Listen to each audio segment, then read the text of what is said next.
حضرت عمر بن خطاب رضی اللہ عنہ نے نبی کریم صلی اللہ علیہ وآلہ وسلم سے اندر آنے کی اجازت چاہی۔ اس وقت آپ صلی اللہ علیہ وآلہ وسلم کے پاس قریش کی چند عورتیں بیٹھی باتیں کر رہی تھیں اور آپ کی آواز پر اپنی آواز اونچی کرتے ہوئے آپ سے نان و نفقہ میں زیادتی کا مطالبہ کر رہی تھیں۔ جو ہی حضرت عمر رضی اللہ عنہ نے اجازت چاہی تو تمام کھڑی ہو کر پردے کے پیچھے جلدی سے بھاگ کھڑی ہوئیں۔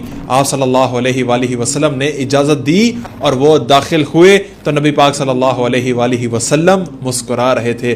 حضرت عمر رضی اللہ عنہ نے عرض کیا، یا رسول اللہ سبحانہ و تعالی آپ کو ہمیشہ خوش رکھے۔ آپ علیہ الصلوۃ والسلام نے فرمایا، مجھے ان عورتوں پر ہنسی آ رہی ہے جو ابھی میرے پاس بیٹھی ہوئی تھیں، لیکن تمہاری آواز سنتے ہی سب پردے کے پیچھے بھاگ گئیں۔ حضرت عمر رضی اللہ عنہ نے عرض کیا کہ یا رسول اللہ، ڈرنا تو انہیں آپ سے چاہیے تھا۔ پھر انہوں نے عورتوں سے کہا کہ اے اپنی جانوں کی دشمنوں، تم مجھ سے تو ڈرتی ہو اور حضور علیہ الصلوۃ والسلام سے نہیں ڈرتی۔ عورتوں نے کہا کہ جی ہاں، آپ ٹھیک کہتے ہیں، حضور علیہ الصلوۃ والسلام کے مقابلے میں آپ کہیں زیادہ سخت ہیں۔ اس پر آپ علیہ الصلوۃ والسلام نے فرمایا، اے ابن خطاب، اس ذات کی قسم جس کے ہاتھ میں میری جان ہے، اگر شیطان تمہیں کسی راستے پر چلتا دیکھتا ہے تو اسے چھوڑ کر وہ کسی دوسرے راستے پر چل پڑتا ہے۔ اللہ اکبر کبیرہ۔